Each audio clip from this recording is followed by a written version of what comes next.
In this video, I will be talking about how to implement a path follower on a Parrot Mambo drone. This task can be broken down into 4 parts. The first part is to verify the accuracy of your control system. One of the most important aspects of this is to ensure your Kalman and Wiener filters are as accurate as possible. This is necessary because positional tracking plays a large role in commanding the UAV to move. The second section is to process the RGB image into a format that can be easily used to derive a heading and position for the drone. The method I used for this was edge detection.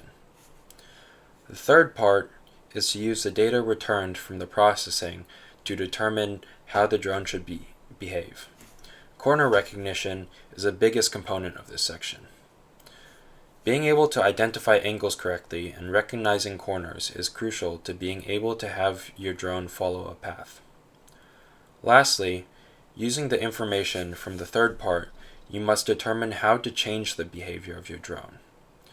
In my method, I use the angle and turn information to help the drone determine when it should change its set point for psi.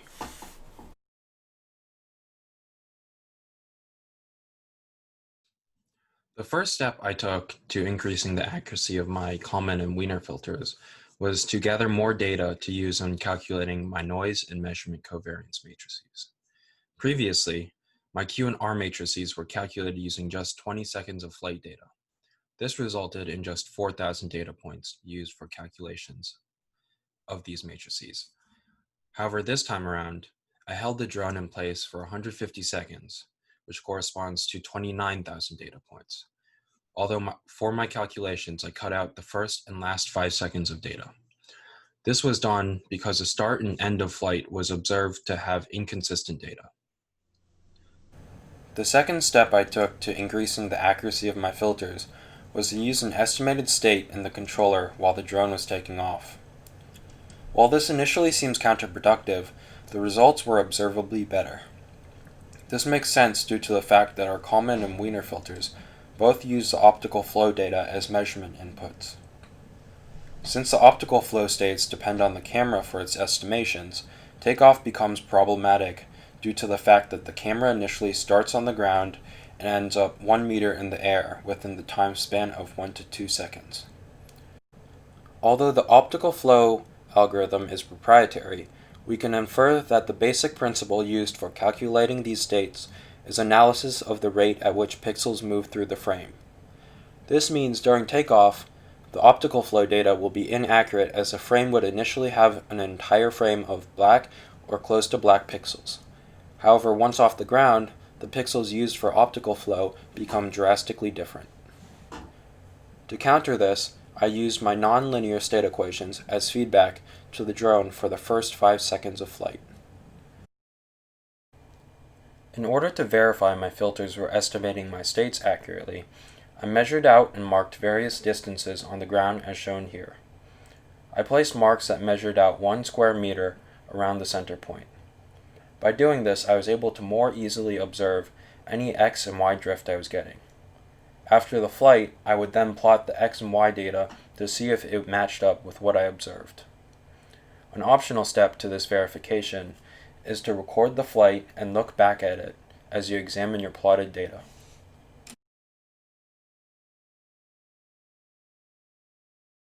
The second part to this project is to create an algorithm to process the raw RGB data outputted by the drone's camera. Originally, I used the RGB values for the image processing, but I quickly found the results to be inconsistent due to the low quality of the camera.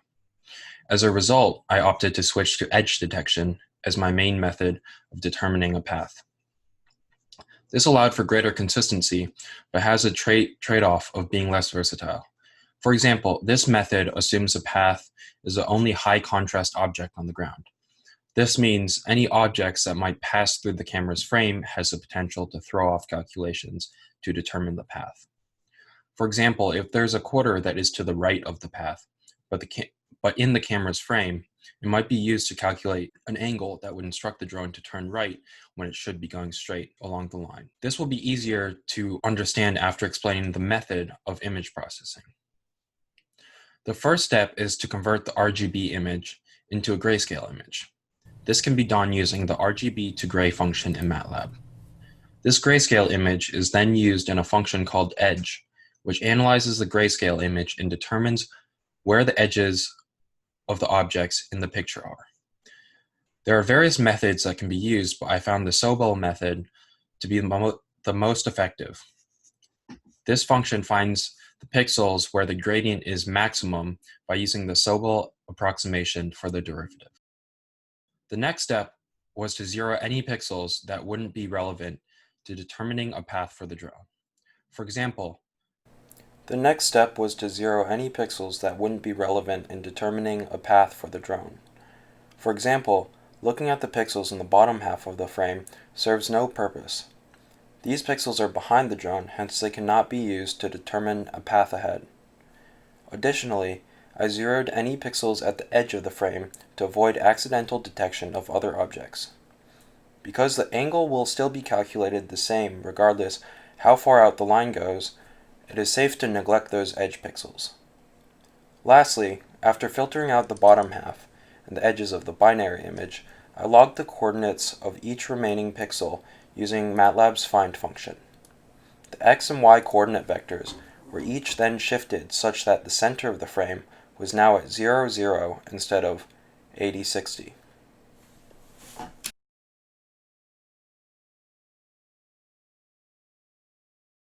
The third part of the project is to use the data vector produced from the second part to determine a heading and a position for the drone. My initial method for this was to calculate a best fit line using the polyfit function in MATLAB, but that quickly proved to be extremely inconsistent. As a result, I then switched to using the ymin and ymaxes to calculate the best fit line. While this produced more consistent results, I found that occasionally the coordinates would be out of order and the resulting line would end up being the complete wrong direction. As a result, I opted to define a line from the point closest to the origin and the point furthest from the origin. The resulting line was then used to calculate an angle that was used to guide the drone. As the drone approaches a corner, the angle increases until it is close to 90 degrees. This peak happens once the current path moves into the bottom half of the camera's frame, at which point it is no longer relevant for calculations. In order to correct any drift off the path, I also needed to determine an offset from the line. To do this, I simply used the y-coordinate of the point closest to the origin. In order to verify my angles were calculated correctly, I created two animators. On the left is an animation that plots the pixels from the edge detection overlaid with the best fit line. On the right, I created an animation that depicts the angle over time within the area of a unit circle.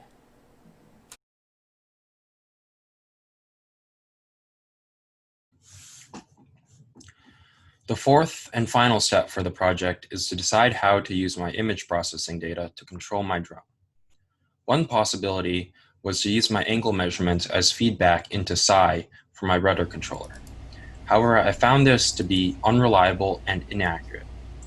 While the image processing is able to measure the angles to a good degree of accuracy, the measurements induce small oscillations since the path isn't a single pixel wide. This means when the drone is going straight, the algorithm may measure plus or minus 3 to 5 degrees, depending on which side of the tape happens to be closest or farthest from the origin. Furthermore, there is also the issue of sample time. Not only are there induced oscillations, but the sample time for the camera is 200 milliseconds compared to the 5 milliseconds for the rest of the system. This means any attempt to upsample or interpolate the values measured would induce further errors or oscillations. To remedy this, I instead used the image processing to determine how the drone behaves. Most line follower programs you might find in a quick Google search use this method. The camera serves to help the drone use logic to determine whether it is at a corner and should turn. For example, one of my conditions for turning was that the image processing algorithm measured an angle greater than 85 degrees. Note, I had other conditions as well, but we'll address those shortly. When all my conditions were satisfied, I changed the set point for psi to negative 90 degrees. In my case, I hard-coded these values since my turns were always 90 degrees. However, if I were to use non-90 degree corners, I could use the angle measured from the image processing to change the set point of psi.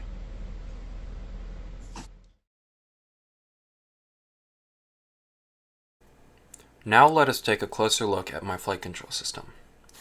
In my outermost layer, my image processing block contains three MATLAB functions. The first, in the process data function, which, as mentioned earlier, takes in the RGB data. The RGB values are then concatenated into an image, then converted into grayscale and put through the edge function using Sobel's method, and a threshold of 0.08. The resulting binary image then gets zeroed at the bottom half and the edges before finding the coordinates of the edge pixels. These coordinates are then logged, shifted, and concatenated back into a data matrix. This data gets sent to the adjust angle function to calculate the angle and the y offset. In this function, the data gets separated into x and y vectors again. After, I calculate the distance of each pixel from the origin. The index of the min and max distances are then held in a variable to find the x and y values of the min-max distance points. These points are then used to calculate the angle with the atan2 function. As a precautionary measure, I set the angle to the previous angle if for some reason the function calculated an angle greater than 180 degrees. Note, in the case that the data vector contained less than 50 edge pixels, I set the angle equal to the previous value. Lastly, when the drone is not in a turn, it sets a y offset equal to the x coordinate of the closest point to the origin. When it is in a turn, it sets the offset to 0. Then the angle is sent into a subsystem to determine the turning status of the drone, which simply keeps track of when the drone is in a turn or not. This is defined by any angle greater than 45 degrees. This then goes into my main flight control system, where it is put through a global goto flag that connects it into the command block of my main control system. Within this command block, my y offset is used to directly calculate the command for y. However, it is put through a saturation block to prevent it from moving more than 2.5 centimeters at a time. This was done to avoid any drastic changes that would introduce instability into my system. Note, this control was only turned on after the first 5 seconds of flight.